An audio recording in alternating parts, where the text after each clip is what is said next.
Tonight, we continue tracking the election results and the latest tallies. Governor Gavin Newsom secured a second term after defeating Republican opponent Brian Daly. You see the results here for yourself. Gavin Newsom, the Democrat, winning with 58% and Brian Daly with 42%. You'll remember that Newsom won last year's recall election as well. Yeah, the race was called last night within minutes of the polls closing. Most of his speech was focused on the national mood and how he plans to continue fighting back against the narrative in Republican-led states. Our political reporter Morgan Rynor joins us now. And Morgan, tell us how the governor balances the real issues going on here in his state and his continued battle on the national level. Well, Chris and Laura, they go hand in hand. As political analysts put it, if the governor has any shot at running for national office or even just fighting against the Republican narrative, everything he does over the next 4 years will be a part of his record that he will have to campaign on.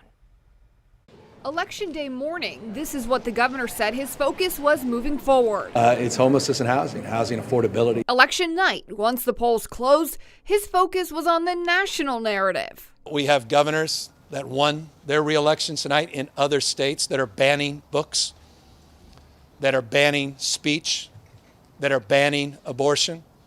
And here we are in California moving in a completely different direction. And it's with that passion that I bring to this second term a resolve to do more to advance that cause of freedom. UC San Diego political science dean Thad Kauser said it's about which cameras are rolling. What you see is that tension that any governor who has presidential aspirations faces, right?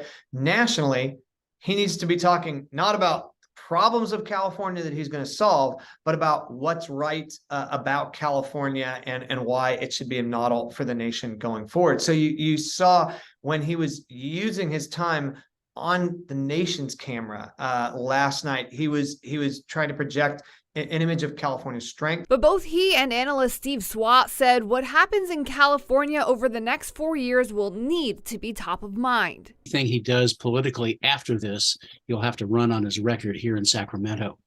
That means tackling some of the thorniest issues that have bedeviled governors in years past. One, of course, is housing. And the lack of a red wave on a national level, they said, means the governor may need to be patient. It looks like there won't be that mounting pressure on Joe Biden to step aside, right? His popularity is low, but that didn't reverberate across the party ranks, and it might give him the chance to have a second act. And if that trajectory is upward, Gavin Newsom's going to have to be patient for his own national moment.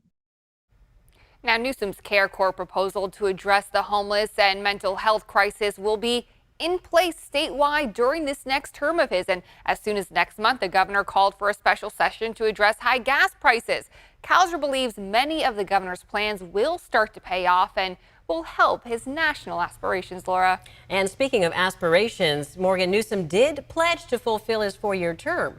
He did, but Swat said Barack Obama made that same promise in 2006, Bill Clinton in 1990, and 2 years after those promises, they both ran. And at the height of their political climbs, both were in their mid-40s. Newsom's in his mid-50s now. Thanks, Morgan.